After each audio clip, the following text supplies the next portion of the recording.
Everyone, thank you for being here at the last panel today. It's my real honor to be here at Fight for Light. I'm also really happy because I'm Indian and it's time for Diwali, which is the festival of light in India, and the triumph of good over evil. So thank you everybody for being here. I'd love to introduce this wonderful panel.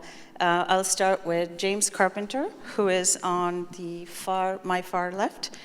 James is founding president of James Carpenter Design Associates, and he's worked at the intersection of architecture, fine art, and engineering for nearly 50 years, advancing a distinctive vision based on the use of natural light as a foundational element of the built environment.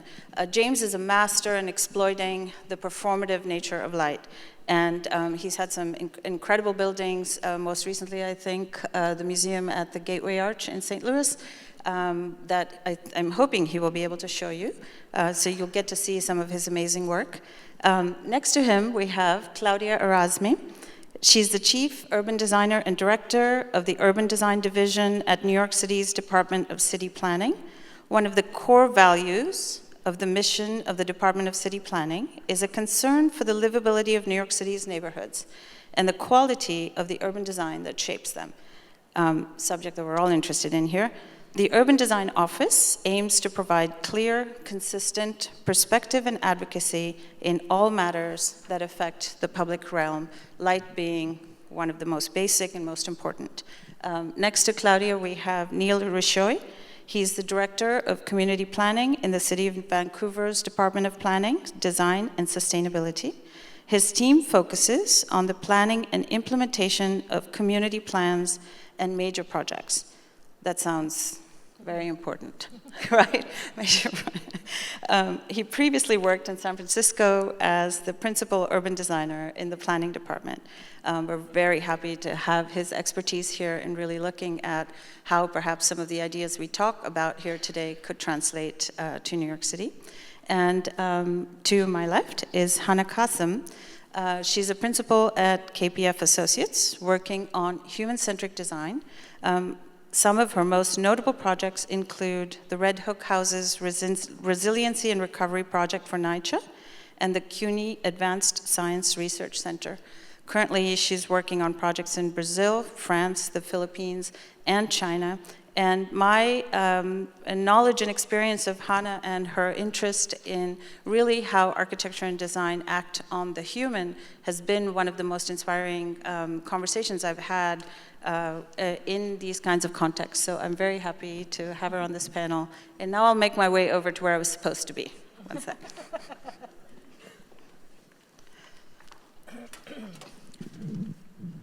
So, James, could we start with you a little bit and have you talk to us about your interest and how in the 50 years of your interest in this really magical element called light, you've intervened in our physical environments with it? Is this on? Yes, good. I did have a few slides. I don't know if we should actually just put those up now to begin with. I think that would be a good idea. Actually, my work is been prompted by light. I think these are a few slides just to give you a sense of how I think about light. This is a film project from the early 70s. And a lot of the work I did after studying architecture was to go towards the art world and do film installations, sort of exploring qualities of light in nature.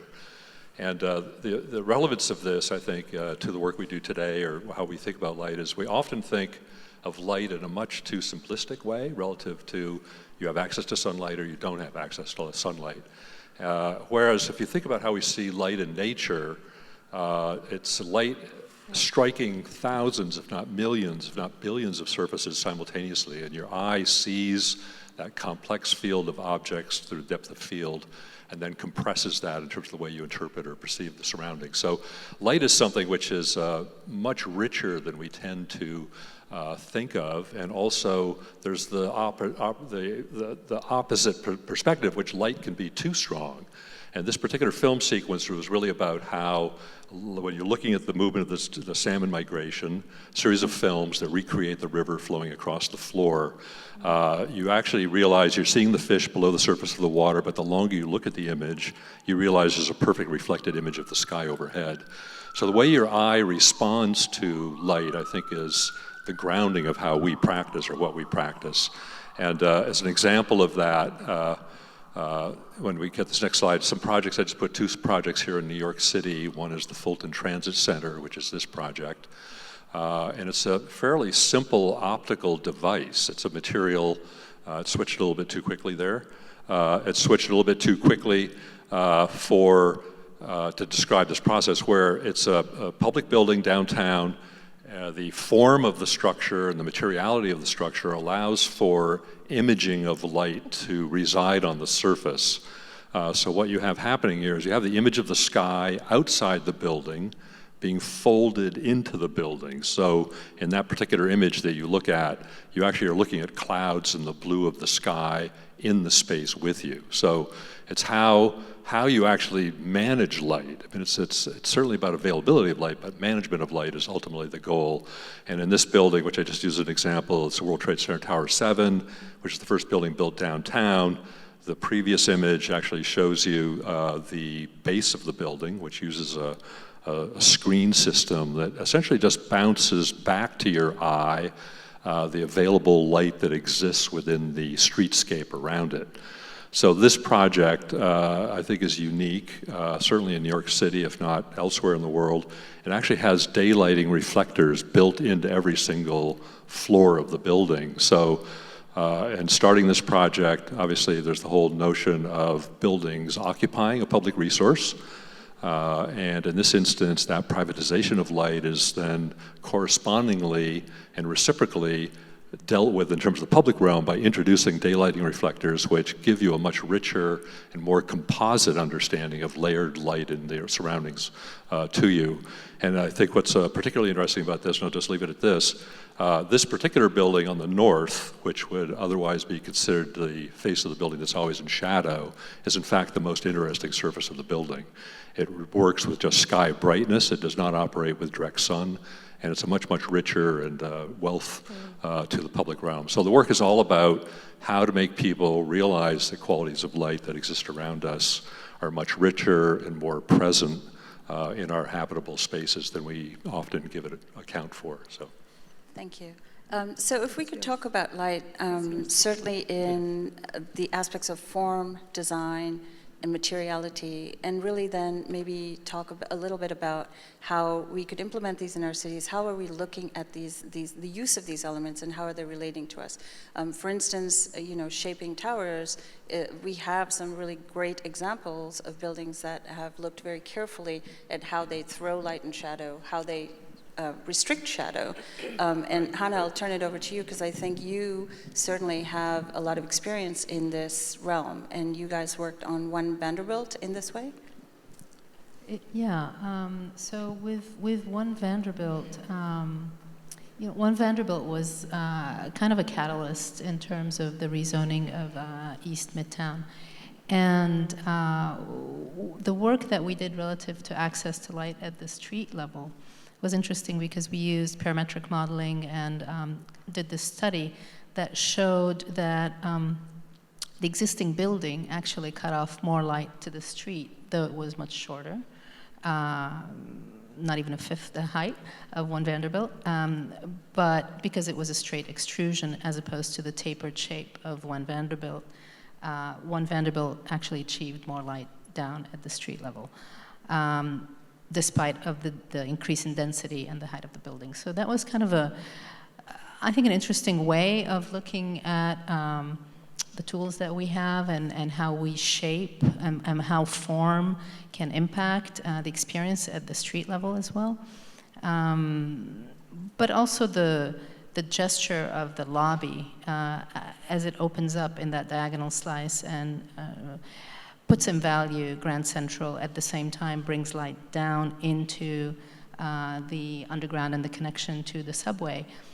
I think it's a great way of sort of creating a a passage, and a daily passage for anybody commuting through the area to prepare you for your day. We all know that access to light is really important from a physiological and emotional point of view. So I think that having that formal gesture that also has kind of a, let's call it a practical function in terms of how we feel and how we connect to the city and our daily routines, going to work, coming back from work. It could be something that we could talk about further. Great. Claudia, do you have something to say about this rezoning attempt and how architects actually can possibly work in these ways with city planners? Absolutely. I think that as many of you know, we did a special district for East Midtown, and part of the impetus to do that change of zoning was to find places where we could refresh, if you would, the stock of buildings that serve, that are part of our CBD, Central Business District.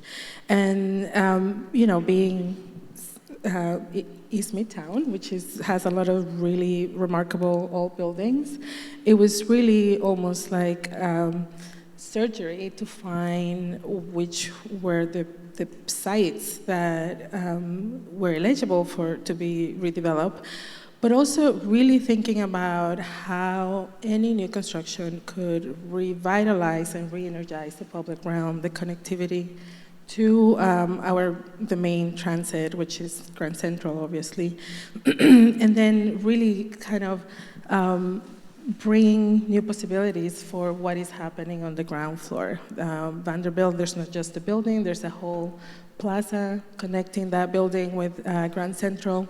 And I think that, to Hana's point, we really worked and used every tool that we had access to really understand how shape of those buildings in a general zoning envelope way could, what kind of environment it would generate in the ground floor.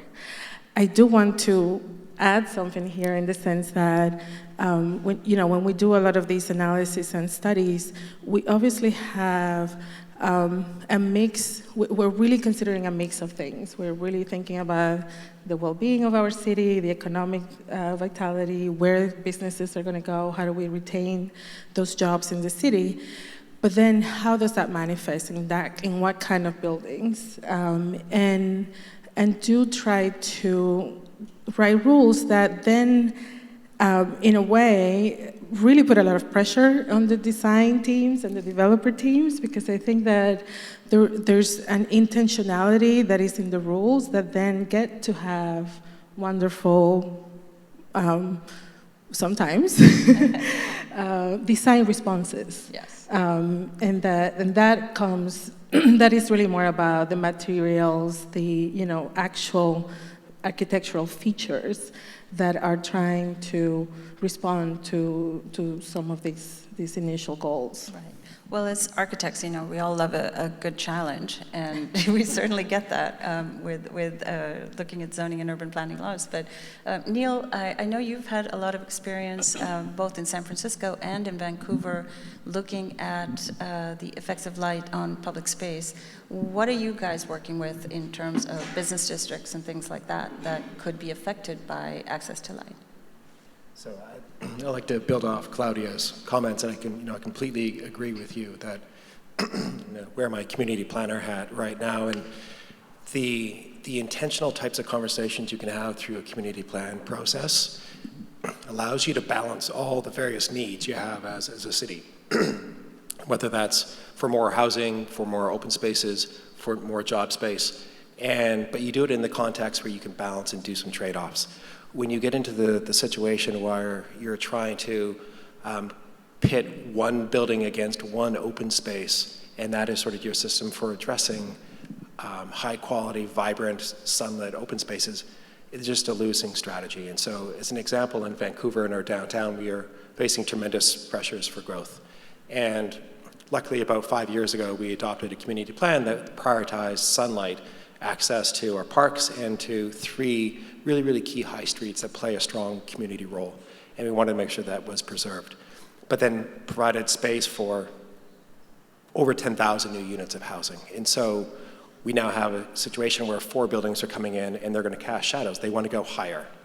And that additional height is going to cast shadow on these really key spaces. And if we had to go up against some very influential and connected developers and just say, on a case-by-case basis, no, we're not going to allow you to do that, we'd have a lot harder time. But saying that actually your argument that you're providing more housing falls short, because we've already done the work. We know where we can afford to put more density and more height and provide that affordable housing and not impact our really key open spaces. And so we're taking that and we're about to launch a citywide plan, and we're going to have the intentional conversation. Again, it's like, what sort of city do we want to be in vibrant public spaces that are sunlit and inviting for people to be in, and regenerative and community social spaces is going to be key to that conversation. But addressing our housing crisis is also going to be part, and we'll have a chance to really balance those against each other. There is a question from our audience that I think I want to throw open to all of you, which says, given Fight for Light, are there sun access protections available to solar and green roof installations? How can we prevent shadow over these public investments? Are there ways in which either of you, Claudia or Neil, have come across this, or James, you've encountered this in the ways you work? Well, I think we come across it inadvertently. There are oftentimes buildings built that certainly cast shadows in one direction, but also reflect twice as much light in the other direction. In the other direction, exactly. So things like the Nasher Gallery, which we worked on with the problem they had with the building next door, where all of a sudden the whole building was designed for north light, indirect north light, and then a new building was built, and all of a sudden the whole museum was no longer able to display the work in their collection because of the amount of light. So I think this whole idea of materiality of buildings is critical, that we aim towards less reflectance of glass, and then also a means of diffusing light so that it's a softer sort of effect in the general environment around it. And also the whole issue of buildings too, taller buildings, is there's the whole umbra and penumbra of the building, which is, we always sort of in the computer program, you just show a shadow going across the landscape.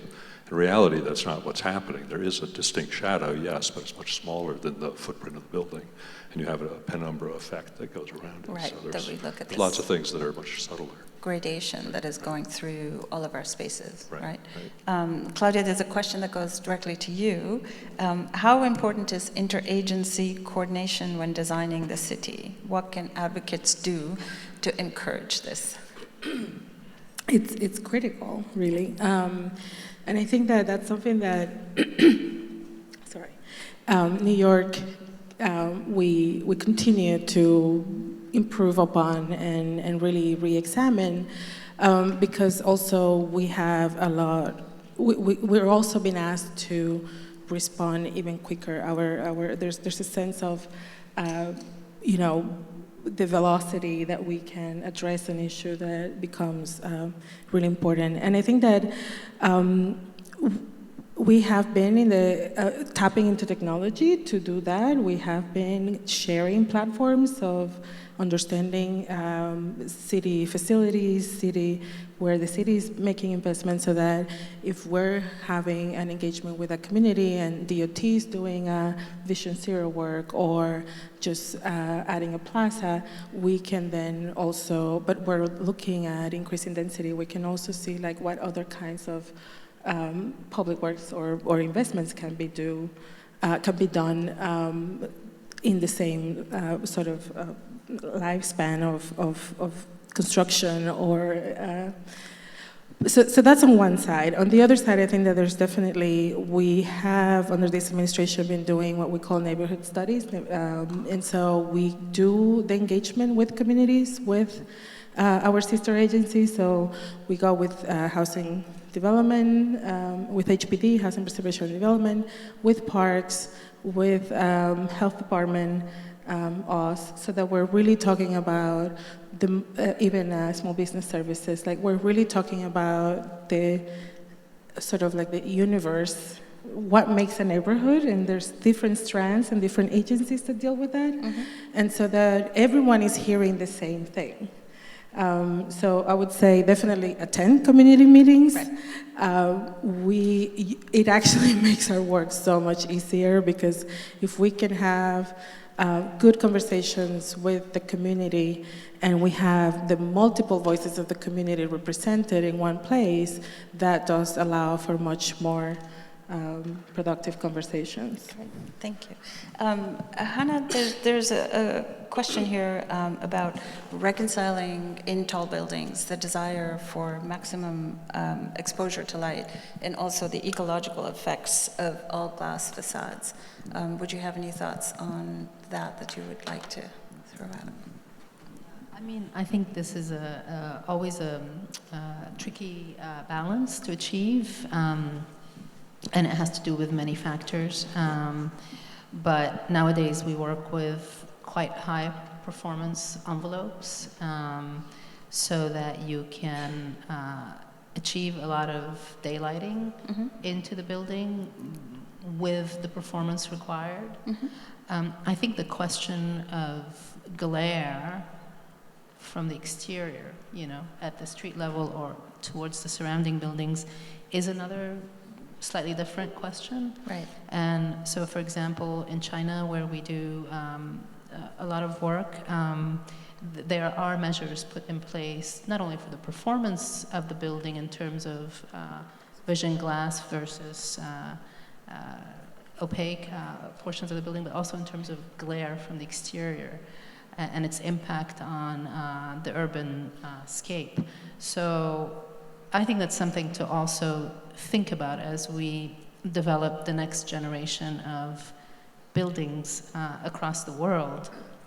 The impact of glare and balancing that with daylight access and performance of the envelope are all things that, work together or should work together. Right. And as architects, technology is our friend. Typically, we like to explore that to see how many things we could do with it, especially, James, with some of the things that you've done where you've really looked at high performance materials and especially glass, right? Yes, of course. I think just to add to the previous comment, a lot of cities, say like Sydney, Australia, and I think San Francisco as well. There's a 20% reflectance or even 15% reflectance in Sydney. And I think that's something that needs to happen everywhere, actually, to reduce the amount of reflected light, which really diminishes the performance of adjacent buildings, certainly. It could be used to enhance them or enhance certain areas, like you were saying earlier, but that idea of reducing reflectance, and I think the goal in terms of the glazing industry is actually to find something which is called variable reflectance, so that it can actually be manipulated actively in the building itself. But yeah, our studio basically does work very closely with Corning and other companies. But a comment I made before is this idea of light diffusion. The scattering of light is very critical to softening the presence of light, but actually having it be extremely apparent and present in your experience. So. Amazing. So there's a question about what the barriers to designing with access and light in mind could be. Yeah, the most common barriers that you encounter, or we encounter.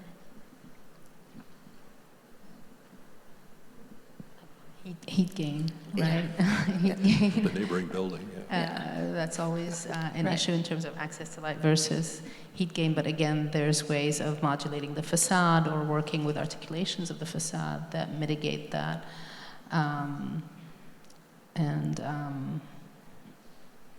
I think that's one. Yeah, it would be wonderful to imagine a future when we go into plazas that are surrounded by tall buildings and are able to actually do a study to see which building is affecting the next one, how, and develop, some kind of language of connection that also embodies community in that sense, right? That there must be something allowable for a building to transform with relationship to its neighbors. And I don't know if we could possibly work towards developing something like that for high-density places like the one we love and live in. But also, I think in Vancouver, are you forward-thinking in that kind of respect at all? So we do have really stringent guidelines in terms of performance and energy efficiency and what the building envelope in. I think we are moving towards actually having less glazing as one solution to get towards zero energy buildings, and so getting away from glass. And that's, in the energy performance and the relationship between energy performance and climate and greenhouse gas emissions is a really critical part of the conversation. It doesn't get back to the sort of the centrality of like how do we create really, really vibrant public spaces, and what role does sunlight play in sustaining those spaces, either from an ecological perspective or from a human comfort perspective, and health and emotional well-being and all that sort of work. And so how do you fold all these together? And I think that's that's the exciting part of the challenge that's before us, before a lot of the cities, is these are really huge but competing, well, maybe not competing, but huge priorities that have been set before us. And but I agree that alignment, working across departments, we can often co-solve and co-deliver on a lot of the priorities before us. And so always looking for opportunities for that. And so for housing affordability, we do a lot of work in what's the sort of the financing necessary to build affordable units, and building type and height and construction costs go a lot into affordability. And so when we weigh, say, for example, what's the housing benefit of those top condo units that are going for $3,000 a square foot towards solving the housing crisis of Vancouver, versus allowing it to cast shadows on a public space, which Hana was mentioning beforehand. These are our shared public spaces. These are the spaces where everyone is equal and has equal access, and the barriers are really meant to be an equalizer across everyone in society. And so how do you start weighing that? And so bringing the concepts of housing into building design is also helping us to have better conversations and smarter conversations about how do we maintain vibrant public spaces. Can I add one thing to it, which is less on the technical realm, but more about thinking about public spaces, whether they're streets or plazas or parks, as outdoor rooms and urban rooms, and really pushing, I think, it's less of a barrier, but more an opportunity. When we design, to think about the flip side of it, not always what does it do for my building, but how does my building participate in that conversation that is at the cityscape, at the city level? And going back to the idea of design equity and access for everybody to quality public space, I think it would be important if designers and architects could look at that flip side of things and start to think about composing. When Jamie talks about in nature how light is diffused, dappled light, changing light is really important. Mm-hmm. There are studies that show that regarding circadian rhythms and regulation of your physiology and your chemistry, even if you have access to, it only takes 13 to 15 minutes of access to natural daylight for your endorphins to kick in, the happy hormones. So I think these are all things that we could think about when we shape this public realm. Some of it is light, but of course a lot of it is form. What right. is light hitting and how it's going to hit it, and materiality and color. All these things play into shaping that space and its impact on people. I want to say something. I want to add something too, because I think that sometimes you have to tackle a problem. There's two ways that might get you there faster, and sometimes you have to do both. But one is sort of like really define what the problem is that you're trying to solve for, but also sometimes you just have to kind of set a goal that you don't quite know how you're going to get there. Mm-hmm. Because I think that that's what really sort of triggers our creative brain, and trying to really identify what are, is it technology, is it about experience, is it about what is real, the intention that you're trying to address. And I would say, I'm going to do a plug here, is that in 2017, we actually issue urban design principles for planning New York City, because we realized that we needed to start to build vocabulary to have conversations about what is it to create character, what is neighborhood character, what is place, how do we get there, and how does that conversation really is about details, and how do you think about, that space that is under an elevated structure that is pretty dark, but that is exactly where there's also transit opportunities for development. So how do we grow the city in a way that is also improving leftover spaces that haven't received a lot of attention? And so we really tried to we created the principles to start to have conversations about what are things that we really need to think about before we start a project, because we found that depending on who was coming to us, they sort of like, it wasn't an equal footing, and that we really needed to kind of like speed up some conversations that had to do with the attention to comfort, to human experience, to what's happening in the ground level, because we all love New York, because New York is so vibrant and has a very particular public space. Right, and there's all these other aspects of light. It's not just, we have the color of light, but we also have the temperature, we have the sensation of light. There are all of these things that we have to think are everyone's public rights to enjoy in equal measure. Is it possible to create, or has anybody been thinking about mapping the availability of this as a resource across cities? Do you start with mapping? Is that at all a strategy that you employ? It's a great question, and it's easy to do. You probably, your firms already have the capability of doing that at least a district. We had a great video today, so. Yeah, exactly. So we'll be calling you up. I think that's a great way to do it. Back in the 80s, San Francisco actually mapped sunlight in every park in the city, and so it had a solar budget, and they use that as the basis for an ongoing solar budget that they stick to today. And you're not allowed to decrease that by more than like 0.1%.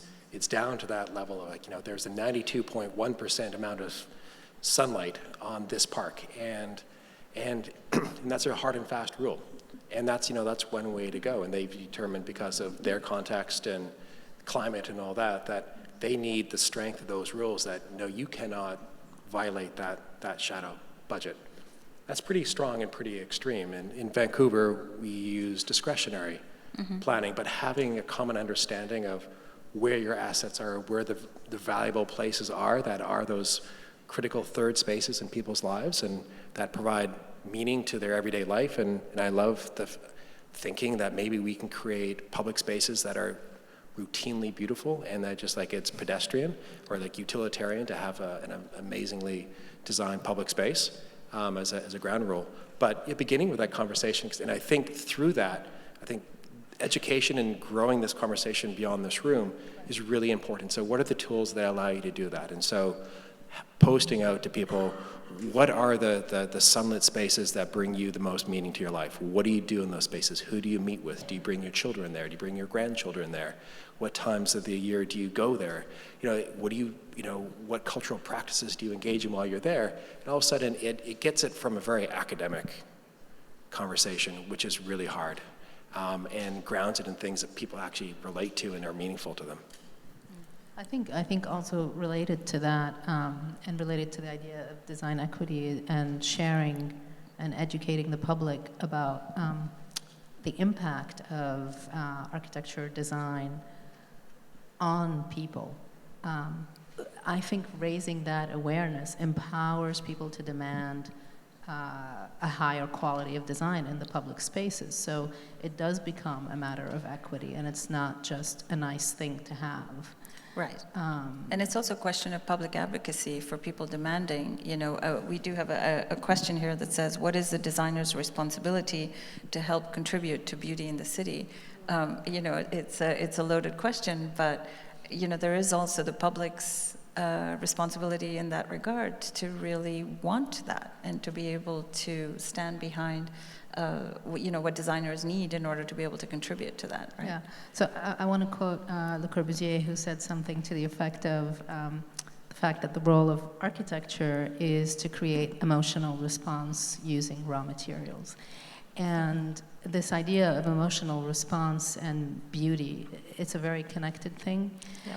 And I feel that it would elevate the field of design and architecture tremendously for people to think about beauty as something that is essential to their well-being, physical, cognitive, emotional, and to think of it as something that should be part of their day-to-day experiences. Yeah, if I'd like to build upon that, just drawing upon a previous panel and the discussion around the role of community gardens. And so I would go back to, like, who do you ask? You know, a former chair or another chairperson, moderator, said, oh, this is democracy, you go first. Everyone can go speak in turn. And when you actually engage in public debate, you realize that that's not actually how things work. You have to work really hard to make sure you hear some people.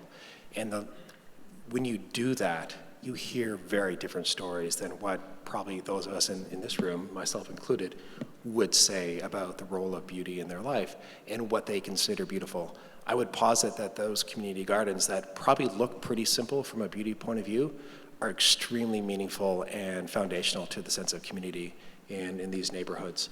And so not just being open to, but extending the effort to include people in the conversation about beauty in their city, I think would be empowering for people, really critical for the grassroots movement, and also eye-opening and enlightening for people all across the city. Yeah, I would just sort of say something that we try to strive for, and I think it's a bit what Neil was just describing, is that there's certainly sort of a collective understanding of something which is sort of remarkable in our daily experiences. And if those events or public spaces could be distributed in such a way that the larger number of the public actually engages with them on a day-to-day basis, I think it's not necessarily mapping daylight availability. I think it's more mapping these very experiential moments that everybody is very much touched by. And how do we do that? I mean, how do we find that, right? Yeah, it would be wonderful to imagine a city where we could create these experiential, light experiences in the city, and have changing experiences in the city, which, naturally, I guess, is what we like in nature and, find in different categories of nature that we look at. And I think we're almost coming up on our time, but is there anything else you guys would like to tell our audience in your thoughts about our fight for light? Well, I would just say one thing, that I would hope that we all begin to sort of sensitize ourselves to the richness and sort of diversity of qualities of light that are around us. I think that, again, we just only pay attention to particular moments, but there's a wealth of experience that's with us. We don't necessarily acknowledge it, nor perhaps the building materials or the buildings themselves don't allow those elements to reveal themselves. So I think there's a bit of the individual seeking them out as much as discovering them. Right, and as much as also discovering it as a community, to allow you guys to write the rules and shape the laws that let people like us exploit them for the common good, which is really why we do what we do. So.